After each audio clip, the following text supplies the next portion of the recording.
wild to think that the next time I'm purifying a protein using this AKTA FPLC machine, it might be as a doctor. Just less than 3 weeks left. But yeah, so I've really been missing my AKTA. Well, not mine, it's that labs. We're really fortunate that we have 4 of these machines. So these are machines that help us purify proteins, and I thought I would revisit this video I made a couple months ago, and I've added in some extra things that I forgot to include before, and also like flip the screen when the screen was backwards before. AKTA is technically a brand name, but it's kind of like Kleenex in the sense that people just say AKTA, and I don't even really, it's all I've ever used. And so, but technically what it is, it's a fast protein liquid chromatography system, FPLC. So yeah, so AKTA is a lot shorter to say. So what it is so chromatography is this idea that you take 2 things and you have like a stationary phase and a mobile phase. And you have something in the mobile phase that goes through the stationary phase, and if the stuff in that mobile phase likes the stationary phase better, it'll like slow down and hang out with that stationary phase. And if it likes the mobile phase better, it'll go through. So with this, with FPLC, what we're doing is we're doing it in columns. These columns filled with these little beads called resin. And there are different kinds of resin that interact differently with different things. And so the things that I'm talking about separating, in my case, I'm purifying proteins. So I have a solution that's filled with a mixture of different proteins, and I want to separate them. And so I flow them through the column. And so the buffer, so the pH stabilized salt water that the protein is in, that's going to be our mobile phase. And then the stationary phase is the resin, so those little beads in the column. And so the protein is in this buffer, and so if it likes the buffer more than it likes the beads, it'll go through quickly. But if it likes the beads, it'll get stuck, or it'll travel more slowly through the beads. And so then once it gets to the bottom of the column, what we call it when we come out of the column is we call that elution. So we say the protein elutes from the column. Depending on how much it liked what was in the column, so that stationary phase, versus the buffer that it was in, the mobile phase, that's going to determine how long it takes to get out of the column. So how long it takes for the protein to elute. And so then what happens is that you have this UV monitor that after the column, and it's going to come here, and it's going to give you this readout. So this is showing you the elution. So this is right now it's in milliliters. So this is in how much is eluted from the column since you started. If you look at something like this, so you can see this run, I had my sample I was going through, and this was an ion exchange. So the resin was binding to the protein based on charge, and then I compete it off with increasing amounts of salt. So here, when I have a lower salt, you see this peak representing the less positively charged fraction. And then when I up the salt, I get this more positively charged fraction. So it's positively charged because this is a cation exchange column. So don't worry about that all for now, but I just wanted to show you the chromatogram. And so what it's doing is if I zoom in, I can see what fractions it came out of. So when it's coming out of the column, I have it's sent through into this fraction collector. And so the fraction collector, it has this tray, and it has these different inserts you can put in. So for that, I used this 96 well block. So it's a steep well block, but because I wanted small fractions. But there also, if I want bigger fractions, I can use the tubes. And that's good for keeping things that flow through when you don't think your protein should be in it, like during a wash step. So you don't want to collect all these little fractions because your protein shouldn't be there, but in case it is in there, you don't want it to just go out into the waste. So that's the waste. So if you're in a lab, make sure you empty the waste, because people don't empty the waste and then it overflows, and then yeah, there's just a wet mess you have to clean up. So don't be that person. But anyway, let me show you more about the AKTA, because it can be really kind of intimidating. Like when I first saw an AKTA, I was terrified because there's all these tubes and stuff. But it's really not that big of a deal. You just have to learn where what tubes go where.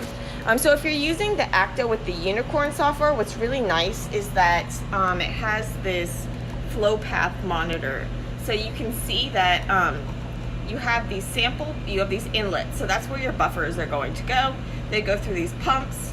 They mix them, so you can like mix a low salt and a no salt, a high salt and a no salt, and then get different concentrations of salt, or competitor or no competitor, that sort of thing.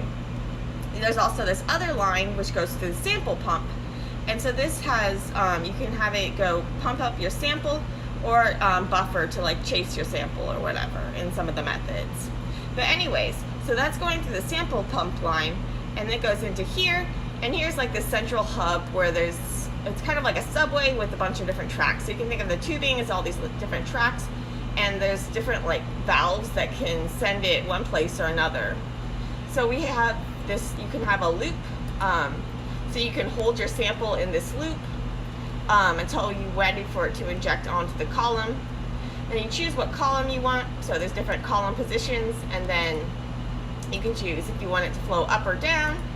And then it's going to go through a UV monitor, so that's going to be where we get our chromatograph stuff. So that's going to see where the protein comes out. A conductivity meter that's like, the conductivity is good to monitor if that's going to largely reflect the buffer, so like how much salt and stuff is in the buffer.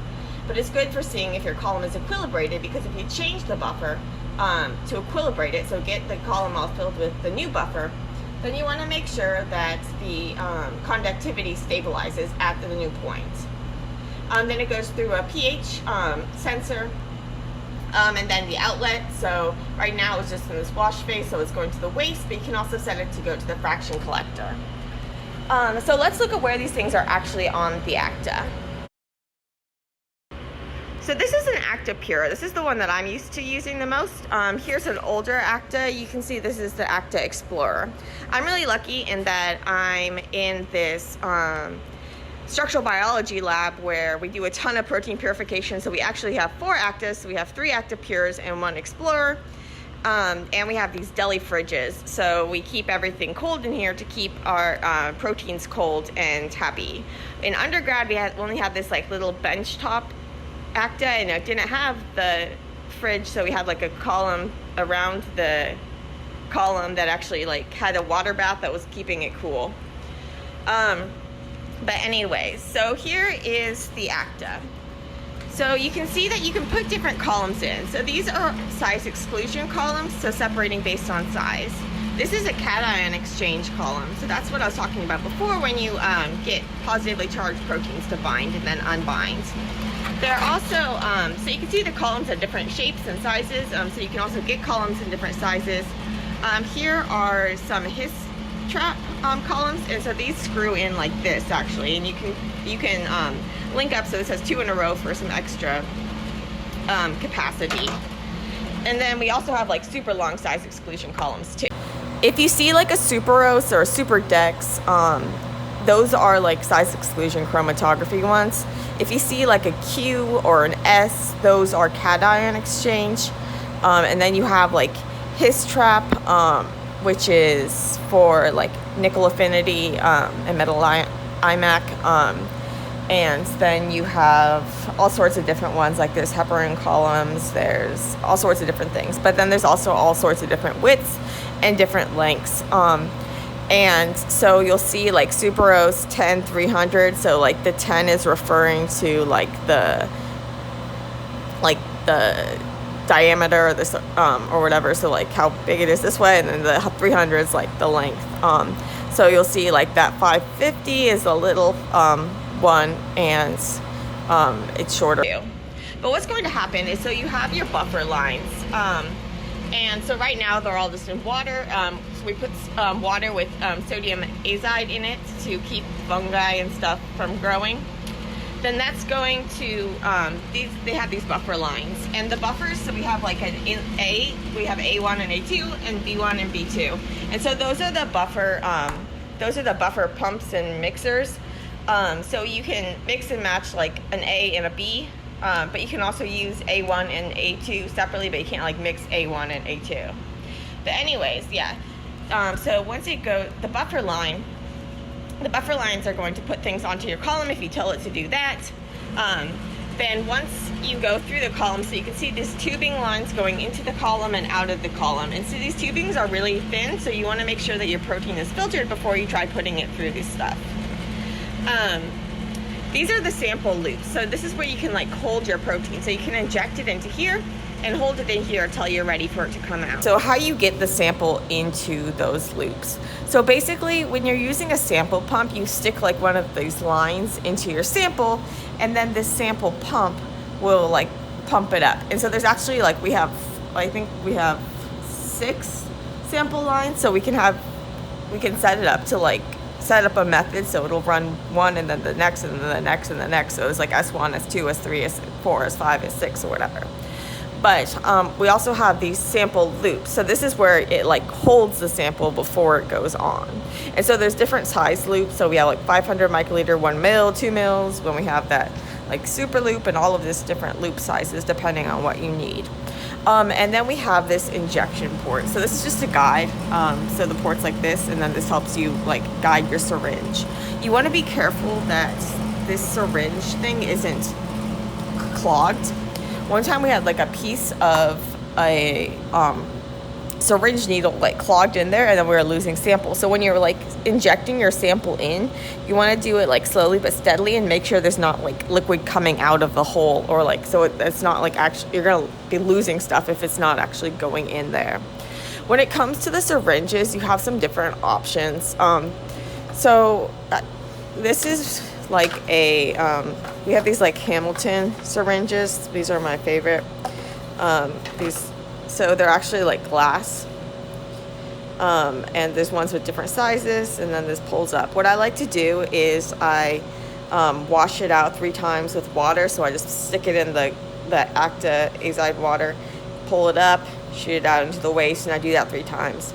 And then I do in my buffer 3 times, and then I do in my protein. And then afterwards, I do it in the water, and I do it in ethanol before I store it, so it's nice and clean.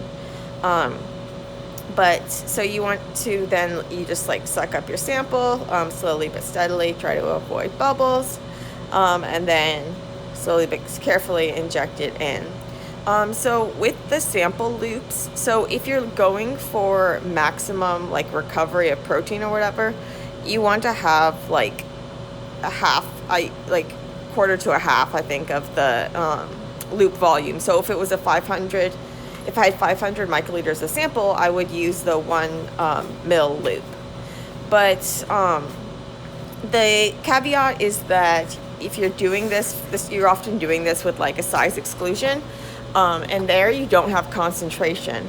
So you're going to be diluting your sample out more because it's going to push 1 mil onto like the column or whatever, so you can have some, your peak might not be as sharp, but you won't lose protein. If you put in more than the loop amount, that's good if you're trying to do like analytical size exclusion or whatever. So if you're trying to see, like you run 2 runs, like one with 1 protein and then one with 2 proteins, and you're trying to see if they interact. So size exclusion chromatography, I have a post on that, but it's where you're separating based on size. And so if they're interacting, they're going to separate as if they were one bigger thing.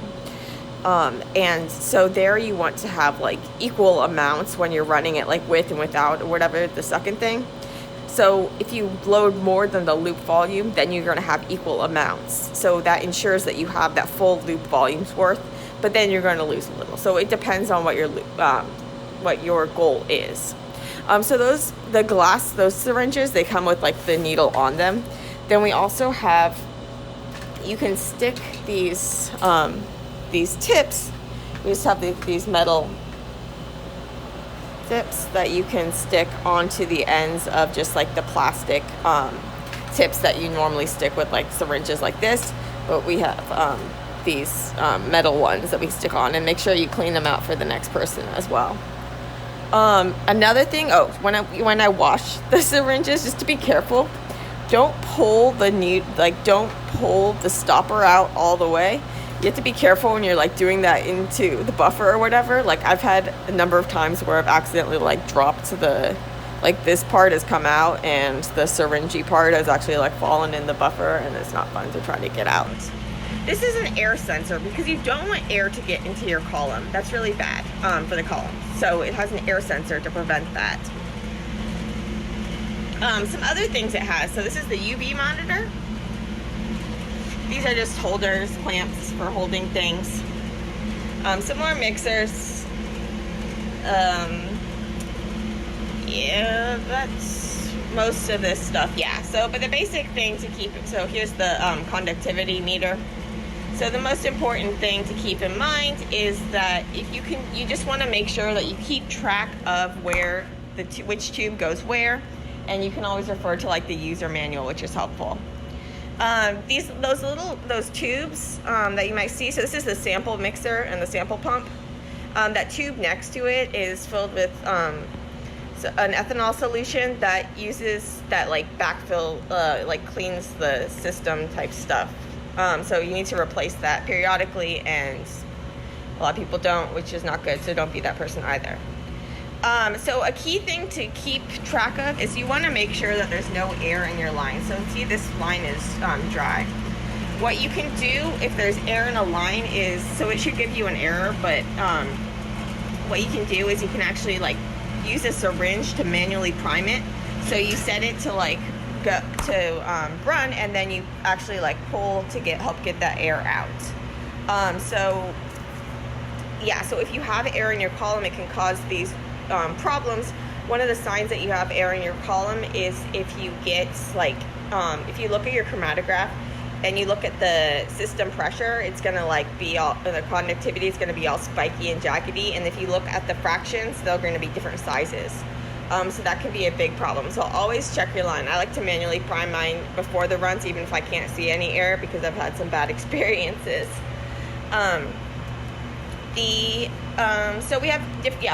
the sample loops, they come in different sizes. So like 500 microliters, 1 mil, 2 mil.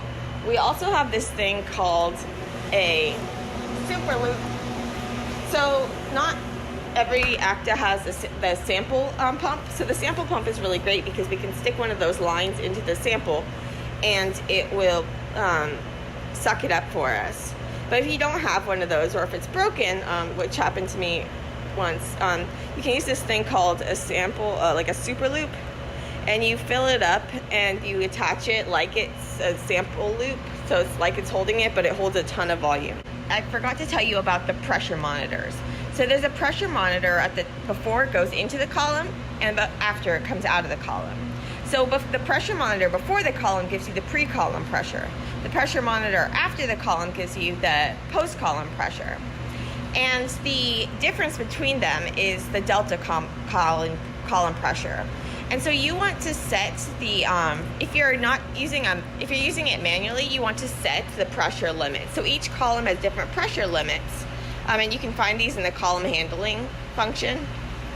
And then if you go to like execute manual extractions, you can do alarms and set the pressures. So you can set pre-column and delta pressure. And that way, the software will stop before you hurt your column. And so you can see that this column is kind of messed up. You see this big gap in the top? That shouldn't be there. You should have like the top of this right there. And so this suggests that there's like pressure built, there's too much pressure. And in fact, when I tried to run that column, I could only run it like really slowly without the pressure getting. So there's ways to try to address that gap at least.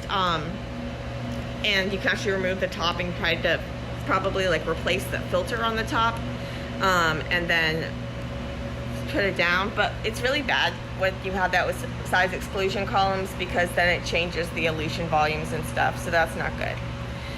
So yeah, it's important to take really good care of everything in your AKTA. So each of the different columns, it has different like pressure limits and all that I've talked about.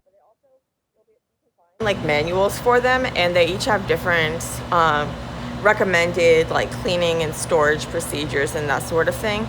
So with the Mono S, I've like really, that's one of those cation exchange columns, and I've really overworked hours and had to clean it a number of times, and so I found really helpful. So you'll know when you need to clean it often, because the pressure, like you can only run it at a slow pressure before those alarms go off. And with the Mono S, what I found really helpful is, so after the run, I do a slow high salt so after each run, I do a slow like high salt upflow through the column. So I do like 0.5 mil per minute for a couple column volumes.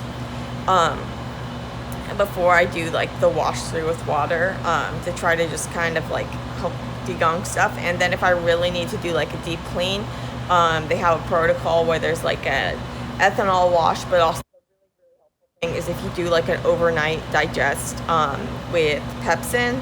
So you make a solution of pepsin, which is a protease, so a protein chewer. So it's always pretty scary to use a protein chewer on something that you purify proteins with, but you wash it out really well before and after. Make sure you're really careful and all that stuff. But it's going to help like degunk the column really well. So you just like flow it in, then you let it sit overnight, and then you wash it out and do those like other washes in the protocol that they have. And so if you're having trouble, that's like a really great one. I don't know if that works for other types of columns, so you should look to the manual. Sometimes you'll have problems with the tubes, and so one way to fix it is to like snip off problem parts of the tubes that get like kinked or stuff. And the other thing is, so sometimes the tubing can pop out. So with these, the tubing, when you stick the tubing in, you want to make sure that, so there's a lot of like different tubing. So the green tubing, I'm showing you on my own side. Okay, the green tubing is like one of the common tubings, and then this adapter thing is going to screw in. When you're screwing it in, you want to make sure that you have the tubing out, so it's not, and then you want to push in and really crank, and then after you do that, you want to pull out and make sure that it's tight, because that can pop out and cause you to lose your protein or stuff. So that's not. For all of the tubing, you want to make sure that you want to have as like short of distance of tubing as possible without it being all kinky. So you don't want to introduce a lot of dilution at any step, and you want to keep the distances consistent and stuff. So we'd like to leave like the size exclusion columns on there, or at least leave them with their connecting things, so that we help keep the elution volumes consistent.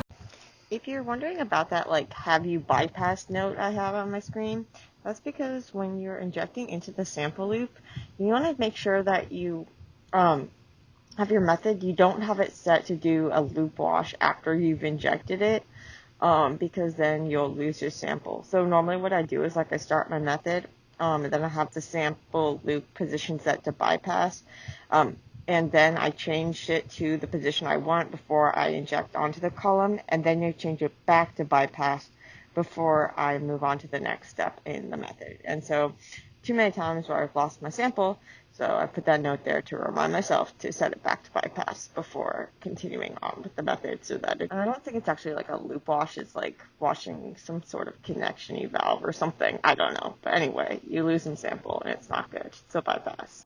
And you also want to make sure that you put your plate in the right direction, so that A1 is right here, or else if your plate's backwards, then you'll have difficulty if you think it's not backwards and then you're trying to align it to the chromatogram. For now, we'll just leave these tubes in here, and now I'm going to close it, and it's going to scan to see what is in there.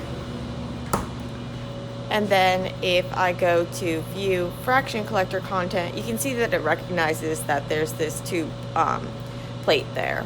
And then if my method like had tubes, it would, and I needed like a plate or something, if my method had a plate and it needed tubes or whatever, then it would give you an error message and tell you to fix it. So that's a helpful thing. Another thing to know about the fraction collector content is that you can't, like, if you open and close it, you can't like change the plates out while the system is running. So like if I had this under start, So right now it's in this like pause this equal storage, whatever, the white. If it's like green when it's actually like running, and so it's not green right now, but if it were running and it like tried to change the plates out, it would get mad and not recognize it and give you an error. But you can change the block without, like, if it's the same type of block. So say you were doing like 2 runs in a row and it was going to keep going in the same block, but you want to take your first run out before, you can swap out that block and it won't recognize that you've changed the block, but you have to keep that same like tray thing in there, that same like holder, but you can switch out the actual block, but you can't like move it or anything, because so it won't like recognize that there's a new holdery thing with the new tray or whatever. So be careful about that. We label all of our columns with like the date and the database number, so just like our lab database to keep track or whatever. So we actually just got a bunch of new columns, which is really great, and it's also really great. I get to use the label maker, and I love using the label maker, so everyone brings the new columns to me before they use them so that I can label them for them, because my lab mates are awesome. So I hope I convinced you that the AKTA is really not as scary as it looks, and of course be sure to ask someone who's familiar with AKTAs before you try to do anything with an AKTA. But it's really, don't be intimidated. It's super, super useful, and it keeps you from having to use the cold room sometimes, although you might have to use it in the cold room if you don't have a deli fridge. But happy purifying. Aspects of protein purification on my blog, including lots on different types of chromatography, so ion exchange, size exclusion, all the stuff we've been talking about, as well as different aspects of the protein purification process. So we have the video, and then I also have this like text post with a bunch more details, and of course there's links to everything, taking you throughout the site, and you can also like search for things. So again, I'm just sharing this to help people if you want it. I don't make any money off of this or anything. And so I'm going to go back to working on my thesis and missing the AKTA.